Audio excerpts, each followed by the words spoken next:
Let's go over to the Cleveland Browns next here. They need a wide receiver, a defensive tackle, and an edge rusher. They traded their first-round pick to acquire Deshaun Watson. They have the 44th pick in the draft in the second round as their first pick. And I'm going to tie off of what you just said, Aaron. I was considering taking John Mechie for the Cleveland Browns because this is that sweet spot. That second, third round is that sweet spot for Mechie. But then I thought about it. I was like, obviously I could pick the same person you picked and it wouldn't be a problem. And then I started comparing him to a guy that I like a lot. You guys have heard me talk a lot about him. It's George Pickens from the Georgia Bulldogs. Now, this man, he did not play a lot. And I know that's why he keeps dropping on draft boards. And this is a perfect spot to take him in the second round for pick 44 for the Cleveland Browns. This is a guy who is going to go up and get the ball for you. This guy throws his body at every single ball. The amount of diving, like that one right there. This guy does it all for the Georgia Bulldogs. He was incredible in the national championship game. He was incredible throughout the season when he did play.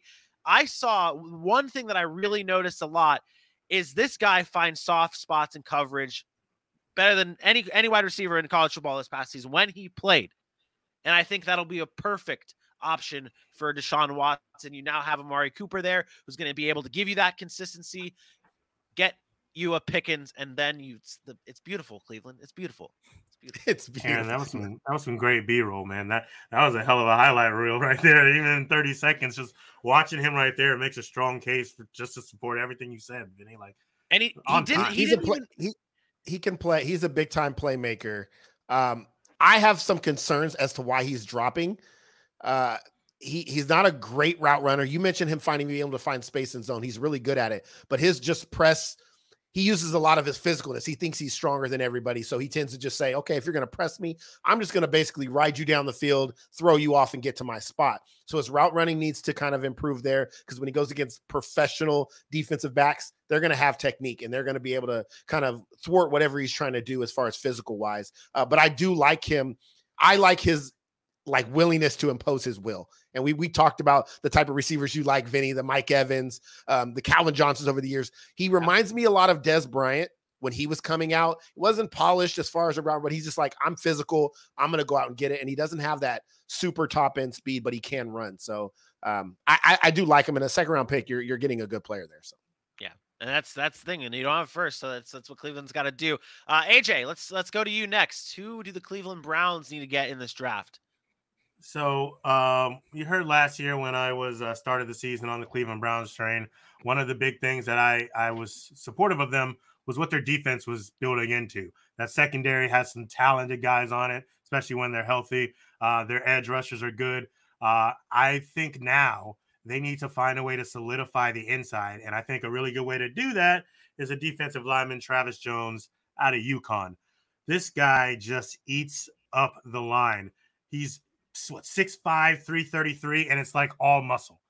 This guy, he invites double teams, and he's great at getting around them. So when you have a guy that is going to take up two of your linemen, that is going to allow that edge like Myles Garrett to run some stunts. They're pushing to bring Jadeveon Clowney back, allowing them to be on the edge. I know Chase Winovich ain't much, but if you're rotating these guys on the edge and you have something to stop up and gap up the inside like a Travis Jones, it's going to be a very, very long day for anybody trying to run against that front. And then on top of that, you got all that help in the secondary. And you know what we've been talking about with these linebackers. So I think if you can solidify that interior of that defensive line to go with the Myles Garrett and the hopefully bringing back a Jadeveon Clowney, it's going to be one of the better lines in the AFC. And with the quarterbacks in the AFC, that's something you need. Going deep. That's a deep name right there. I feel like that's like, I don't think I've heard, I obviously with what we've been talking about, I have not been able to cover the draft and get my scouting on, but that's a good name, man. That's a good name right there. Dylan, how about you? I'll give you a better name. Sticking at the same position, going back to the Dogs and it's defensive tackle right here. Everybody's writing about Mr. Jordan Tank Davis, but look at Devontae Wyatt, right? Stick him right in the middle. This guy is a big dude. He's over 301 pounds. He's 6'6", I believe. Two and a half sacks last year, 2 forced fumbles. He can come in there, be that defensive tackle. Look at that division, would you? Baltimore runs the ball. The Pittsburgh's trying to run the ball with Najee. Cincinnati has a good run game. They added some offensive line. You're going to have to stuff the run. Devontae Wyatt's pretty fast, too. He can get off blocks nicely, and he always looks to make a play. I mean, that guy's all over the field looking to tackle a runner, looking to get after the quarterback, whatever he needs to do. He's just a great defensive tackle. They tried to fill it. I know there's been a little bit of a hole there at defensive tackle. They signed a Taven Bryan. That's not going to help you anything. What you're thinking there about Taven Bryan, you guys horse shit. So bring in Mr. Devontae and let him take over, and he'll make some plays for you.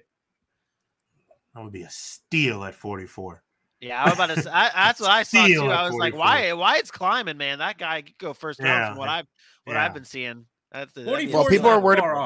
People are worried about his pass rushing ability from the interior spot because he has a tendency to play the run really well. So he tends to not pursue up the field. He tends to stop and basically leave himself vulnerable right to the offensive line because he doesn't have that high motor through the line. But if he makes it to 44, that would be a good pick. And yours, Aaron? Oh, I'm next. Oh, okay. Let me. Mine's easy. Unfortunately, he just suffered a catastrophic injury. I think Cleveland is looking for somebody still on that other side of Myles Garrett, and I think they can take a risk here because they don't have a first-round pick. They could get a chance somebody who probably would be drafted earlier, and that's David Ojabo.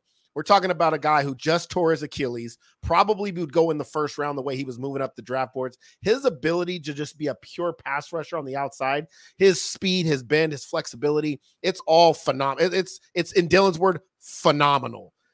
He has decent length, so sometimes he doesn't have the strength to get over those big tackles, but he can use his speed to get to the ball. I think he needs to improve his rush defense a little bit. He's not that great against the run, but if you're looking for somebody to come in as a rookie, maybe a second-year player next year that can just get upfield on third downs and go attack the quarterback, I think he's a guy that you look at. David Ojabos for me is somebody that Cleveland could really use.